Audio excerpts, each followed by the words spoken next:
The wooden gavel cracked against the podium like a gunshot, and 23-year-old Brielle Hawthorne felt her heart shatter with it. Sold to bidder 47 for $800.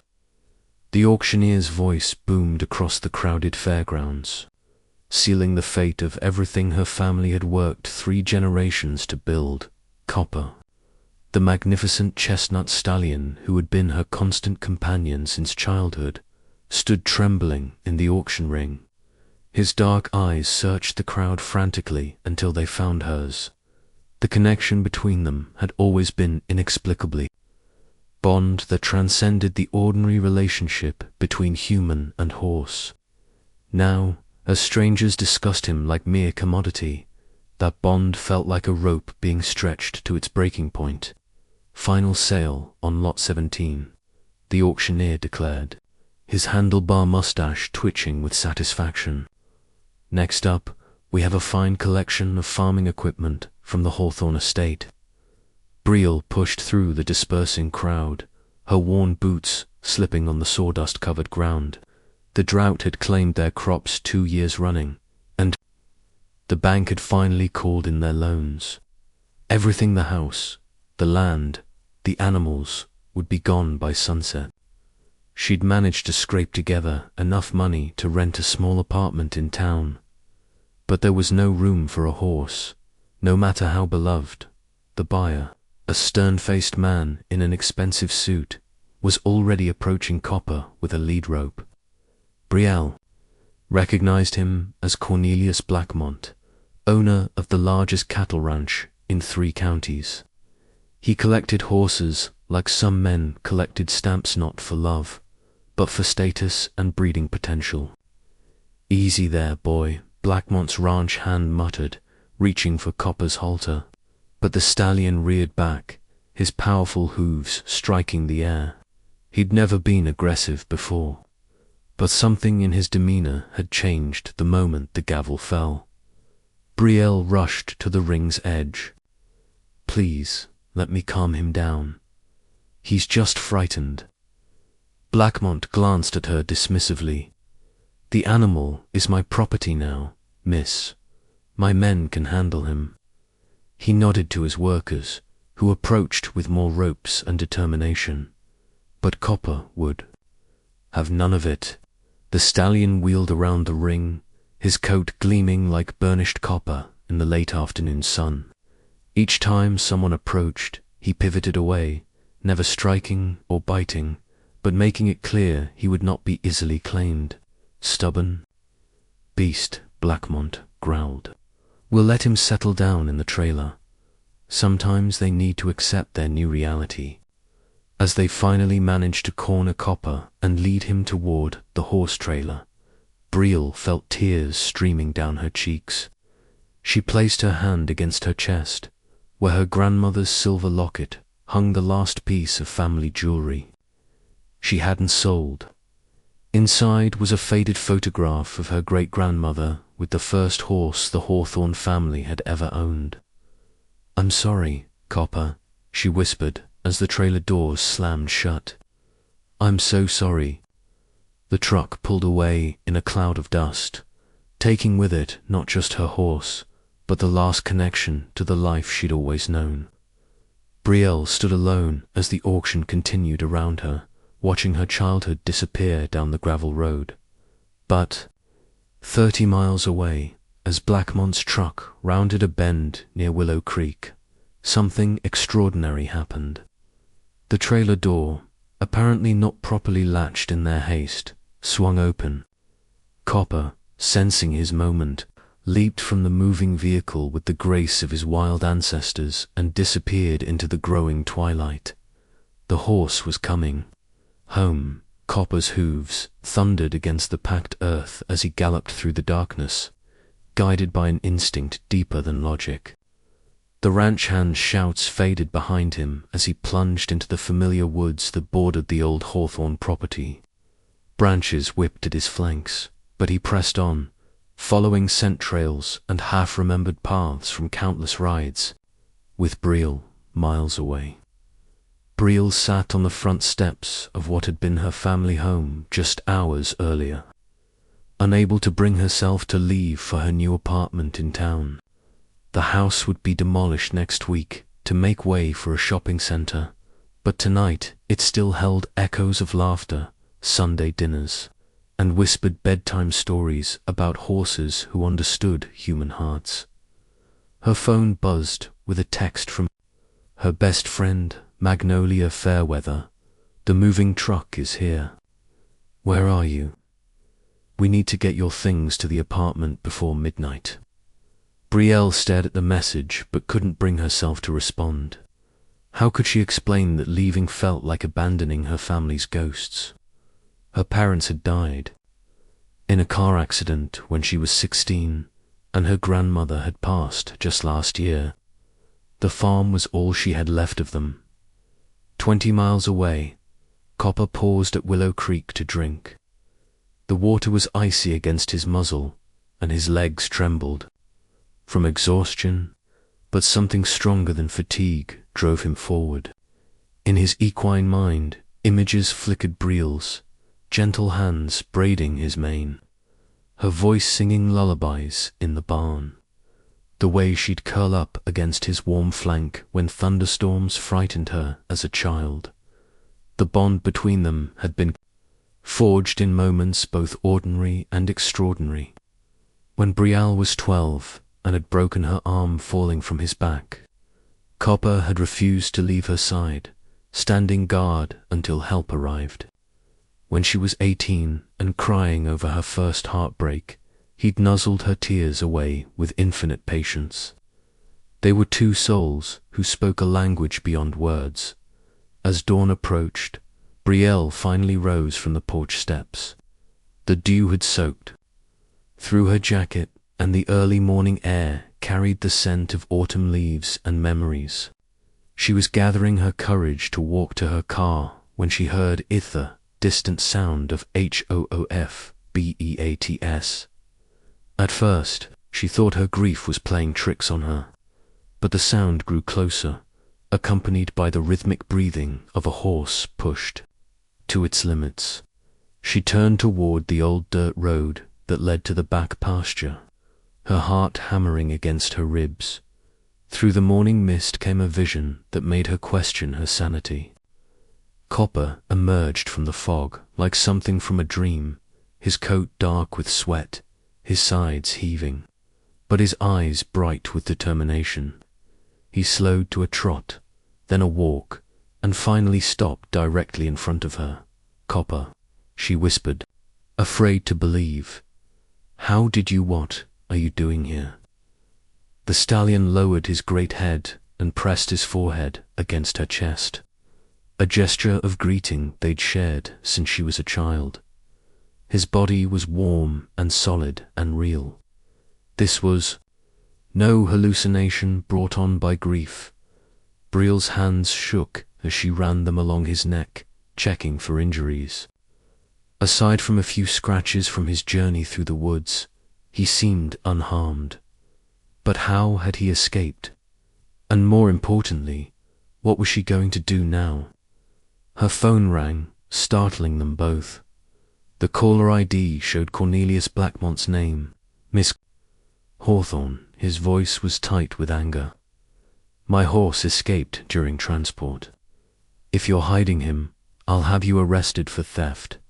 That animal is worth significant money." "I'm not hiding him," Brielle said truthfully, watching as Copper wandered toward the old water trough. "But he's here." "Then keep him there. I'm sending men to collect him immediately." The line went dead, and Brielle felt panic rising in her chest. In 2 hours, maybe less, Blackmont's ranch hands would arrive to take Copper away again. But as she looked at her horse, really looked at him, she saw something in his eyes that made her decision for her. Copper hadn't just escaped. He had chosen to come home, and sometimes, when faced with the impossible, the only rational response was to embrace the magic. Brielle's mind raced as she watched Copper drink from the old trough, his tail swishing contentedly as if he hadn't just orchestrated the most impossible escape in horse history. Blackmont's men would arrive within the hour, and she couldn't let them take him again. The way Copper had trembled at the auction, the desperation in his eyes, she'd rather set him free in the wild than see him suffer in captivity. "We have to go, boy," she whispered, approaching him slowly. But where? Her apartment was barely big enough for herself, let alone a £1,500 stallion, and legally, Copper belonged to Blackmont now, regardless of his miraculous journey home. The sound of vehicles approaching made the decision for her. Through the kitchen window, she could see dust clouds rising from the main road, too early to be Blackmont's men, but too risky to ignore. Grabbing the old bridle that still hung by the barn door, she slipped it over Copper's head with practiced ease. "We're going to take one last ride," she told him, swinging herself onto his back, bareback, the way she'd done countless times as a child. "Just like old times." Copper responded instantly, his powerful muscles bunching beneath her as they cantered toward the back trails. Brielle knew these woods better than anyone, every deer path, every stream crossing, every cave where she'd once played pioneer. If they could reach the old mining camp on the other side of Eagle Ridge, they'd have time to figure out their next move. Behind them, the sound of truck engines grew louder. Through the trees, she caught glimpses of distinctive black pickup trucks, their chrome bumpers glinting in the morning sun. They'd brought a horse trailer too, and what looked like tranquilizer equipment. "They're not taking any chances this time," Brielle murmured, leaning low over Copper's neck as they navigated a narrow ravine. The stallion's breathing was steady. Despite their pace, his night-long journey seemed to have awakened something primal in him, a wildness that domestication had never quite tamed.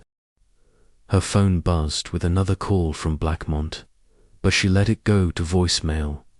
What could she possibly say?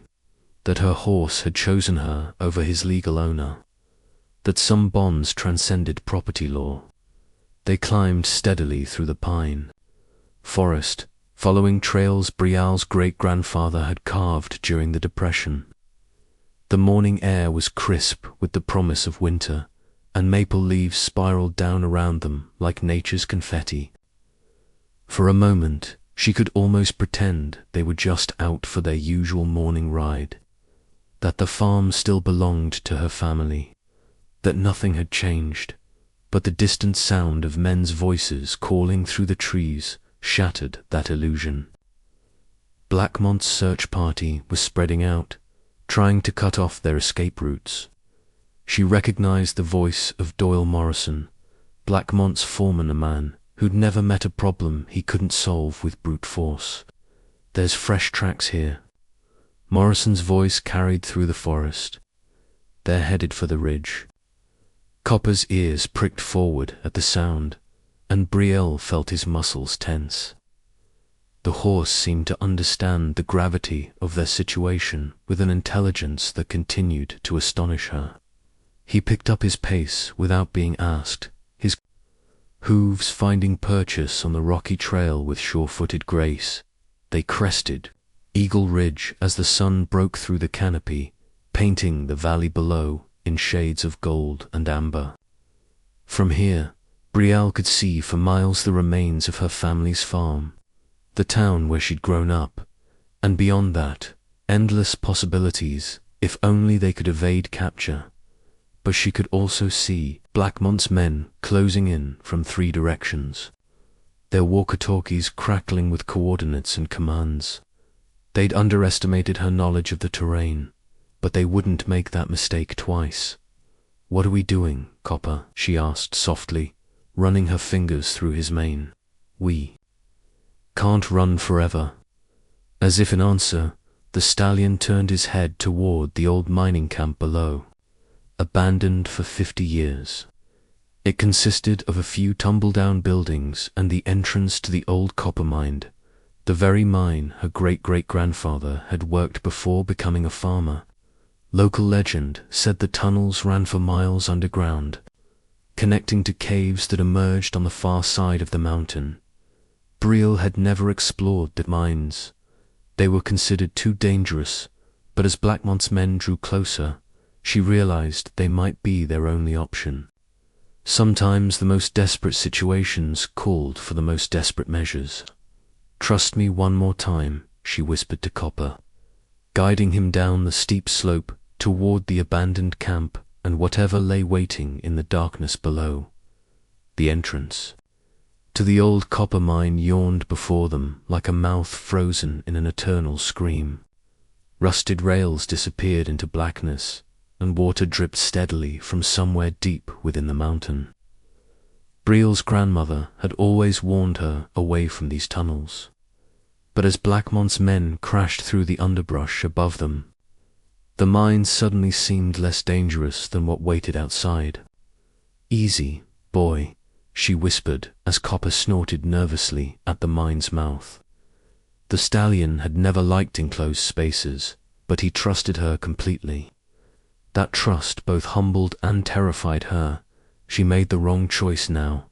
They could both die in the darkness behind them. Doyle Morrison's voice echoed off the canyon walls. "Tracks lead straight to the old mining camp. Spread out and check every building." Brielle made her decision.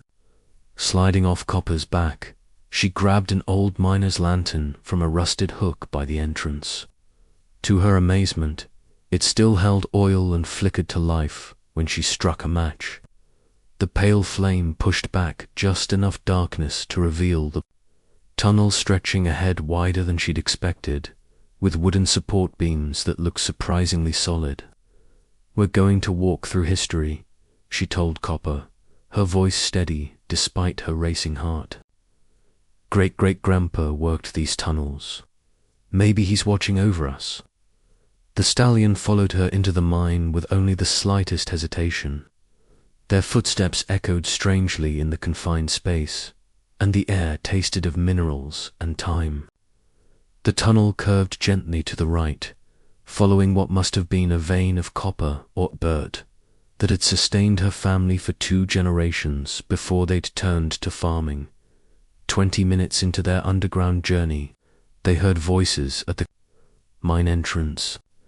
"No way they went in there," one of Blackmont's men said. "Those tunnels haven't been safe for decades." "Check it anyway," Morrison ordered.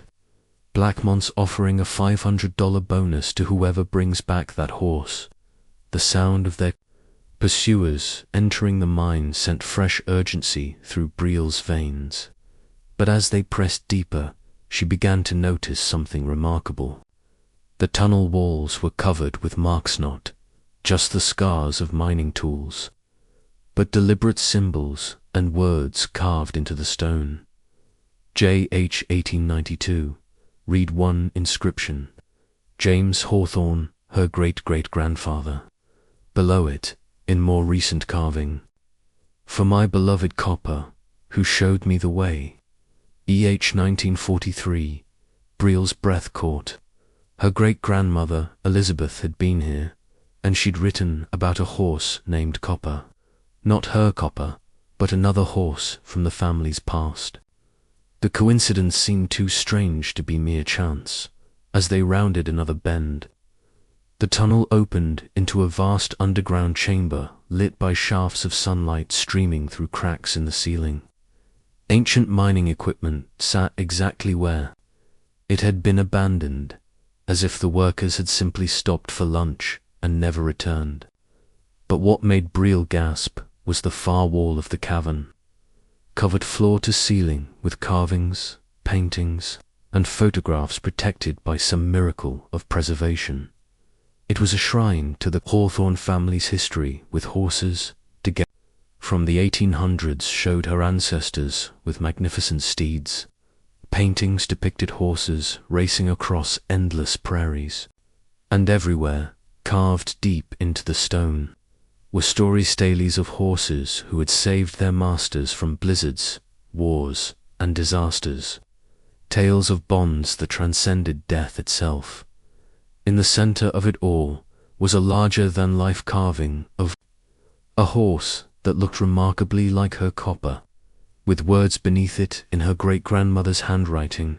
Some souls return to us in different forms, bound by love that refuses to end.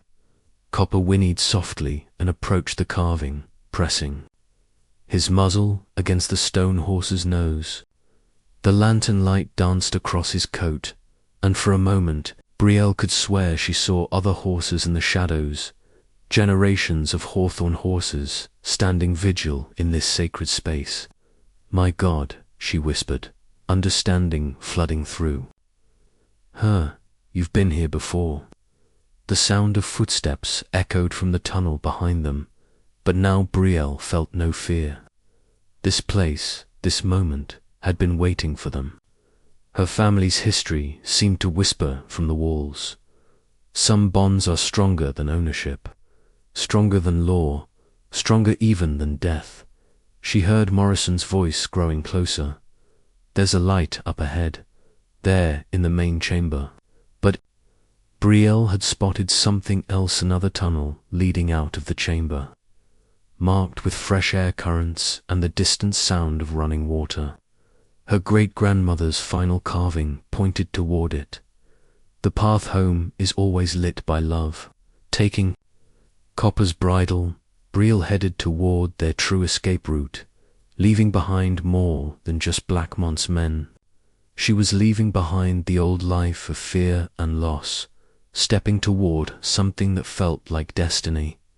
The second tunnel led them through a labyrinth of underground passages that seemed to pulse with family memory.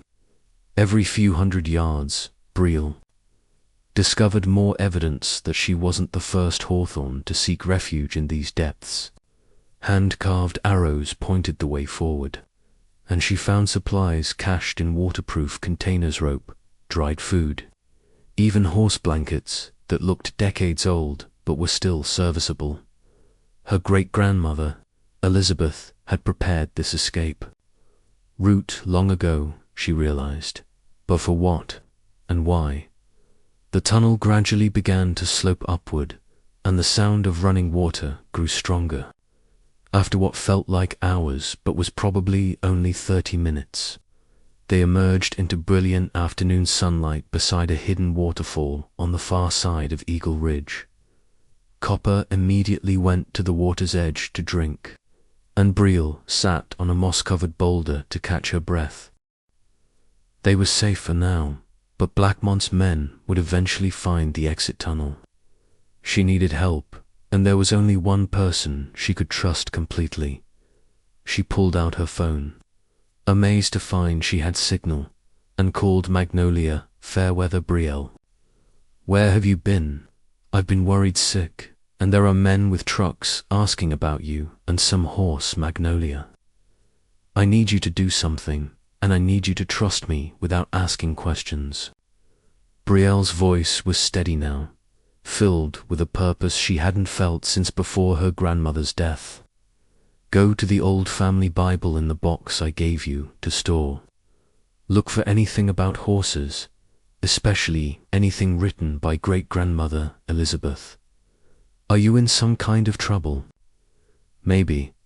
Or maybe I'm finally understanding something that's been in front of me my whole life. Please, Magnolia. It's important."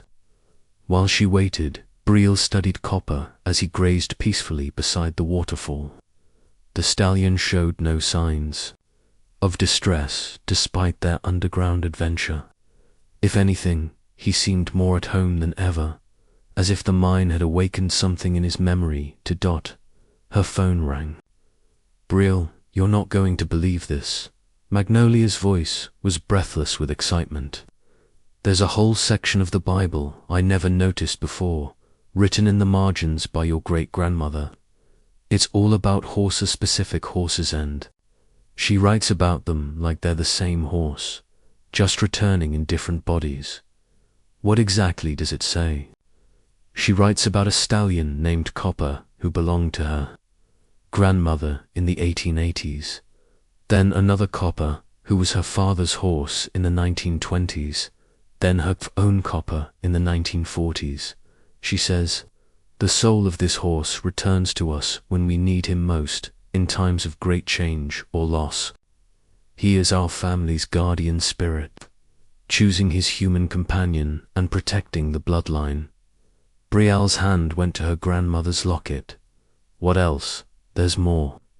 She writes about a legal battle in 1943 when someone tried to claim her copper. She says the horse kept escaping and returning until the authorities finally declared that some bonds transcend human law, and the horse was allowed to stay with the family. A legal precedent, Brielle whispered, her mind racing. There's something else, Magnolia continued. She mentions a lawyer, someone named Atticus Brightwater, who helped establish what she calls the Hawthorne horse precedent. She says his descendants still practice law in the county, and they've been the family's legal guardians for generations. Brielle's heart leaped. Magnolia, I need you to find Atticus Brightwater's descendant. There has to be someone in town with that name already on it. There's a Cordelia Brightwater who has a practice on Main Street, environmental law and, wait for it, ... animal rights. As if sensing her excitement, Copper raised his head from the grass and nickered softly. The late afternoon sun caught his coat, making it shine like burnished metal, and Brielle felt the pieces of an impossible puzzle clicking into place. Her phone buzzed with a text from an unknown number. Ms. Hawthorne, this is Cordelia Brightwater. Your friend Magnolia explained your situation. I've been waiting my whole career for this case. My great-grandfather left detailed files about the Hawthorne horse precedent. We need to meet immediately. I can have papers filed within the hour. Magnolia, did you give her my number? She already had it. She said her family has been keeping track of the Hawthorne line for generations, waiting for the precedent to be tested again. Brielle stood up, her legs steady for the first time in days. Copper wandered over and nuzzled her shoulder, his warm breath tickling her ears. Everything that had seemed like coincidence, the auction, the escape, the mine, even the timing suddenly felt like destiny fulfilling itself. Tell Cordelia Brightwater we'll meet her at the old courthouse in 1 hour, Brielle said. And, Magnolia, bring the family Bible. I have a feeling we're going to need all the evidence we can get. As she hung up, Copper whinnied, as if in agreement. The stallion who had followed her home was about to teach the modern world that some bonds are too ancient and too powerful for any gavel to break. The courthouse steps were crowded with an unlikely assembly when Brielle and Copper arrived at sunset. Word had spread through the small town with the speed that only truly extraordinary news could travel. Local reporters mingled with curious townspeople, while Cornelius Blackmont paced near his expensive truck, flanked by his attorney and 2 ranch hands. But it was the woman standing calmly at the courthouse entrance who captured Brielle's attention. Cordelia Brightwater was tall and graceful, with silver streaked auburn hair and eyes that seemed to hold generations of wisdom. She carried a leather portfolio that looked as old as the courthouse itself. Ms. Hawthorne, she said warmly as Brielle approached, leading Copper by his bridle. I've been waiting for this moment since my grandfather first told me the story of the Hawthorne horses. Blackmont's attorney, a sharp-faced man named Rutledge, stepped forward. This is ridiculous. My client legally purchased that animal at a public auction. Any attempt to contest ownership is frivolous. Actually, Cordelia said, opening her portfolio, there's a very specific legal precedent that applies to this situation. The case of Hawthorne v. Morrison Industries, decided right here in this courthouse in 1943.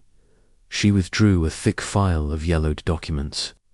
The court ruled that when an animal demonstrates extraordinary and persistent behavior indicating a spiritual or emotional bond that transcends normal human-animal relationships, the welfare of the animal takes precedence over standard property law. Blackmont scoffed. You can't be serious. A horse is livestock, nothing more. Tell that to Copper, Magnolia said, having arrived with the family Bible and what appeared to be half the town's population. He jumped from a moving trailer and traveled 30 miles through the night to get home. Judge Morrison, descendant of the very Morrison family mentioned in the 1943 case, had agreed to hear the matter immediately. As they assembled in the courtroom, Brielle felt the weight of history settling around them like a comfortable blanket. Cordelia presented her case with the skill of someone who had been preparing for this moment her entire life. She read from Elizabeth Hawthorne's detailed accounts of the 1943 case, presented photographs showing the same distinctive markings on horses from different decades, and called upon elderly townspeople who remembered stories of the Hawthorne horse that seemed to appear whenever the family faced their darkest hours. Your Honor, she concluded, this isn't simply about property law. This is about recognizing that some relationships exist in a realm beyond human understanding. Copper didn't just escape, he chose. And that choice, demonstrated through extraordinary behavior, has been legally protected in this county for over 80 years.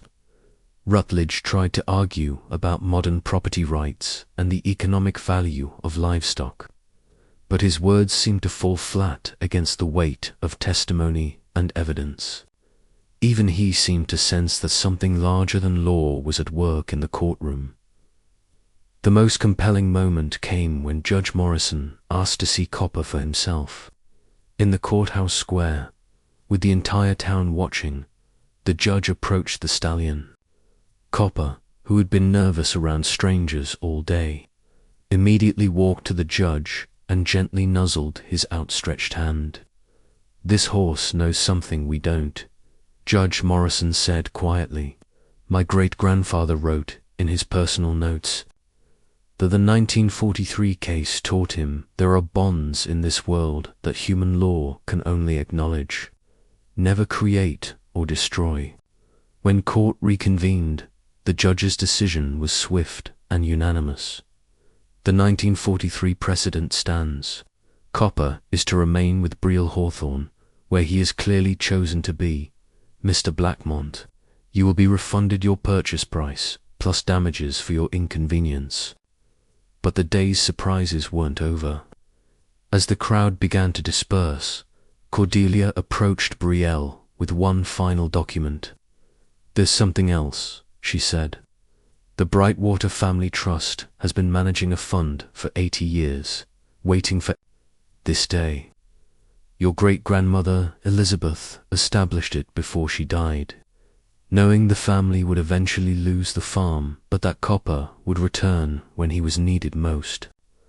The document showed a substantial sum enough to buy back the family farm and restore it to working condition, with money left over to establish a horse rescue sanctuary. She knew, Brielle whispered, looking at Copper, who stood peacefully, munching grass as if miracle legal cases were an everyday occurrence. Somehow, she knew this would happen. 6 months later, Brielle stood in the same spot where the auction had taken place. But now it was the site of the grand opening of the Elizabeth Hawthorne Equine Sanctuary. Copper grazed in the background, surrounded by a dozen rescued horses, who had found their own second chances. Magnolia approached with a cup of cider and a grin. So, do you think he's really the same horse your family has known for generations? Brielle watched as Copper lifted his head and looked directly at her, his dark eyes holding depths that seemed far older than his 7 years. Does it matter? She asked. Some things are true whether we understand them or not. As the sun set over the restored farm, painting the sky in shades of copper and gold, Brielle felt her grandmother's presence in the evening breeze. The Hawthorne legacy would continue, protected by love that transcended time, law, and logic. Itself. And in the pasture, a magnificent stallion whinnied his approval, already watching over the next generation of souls who would need a miracle strong enough to follow them home.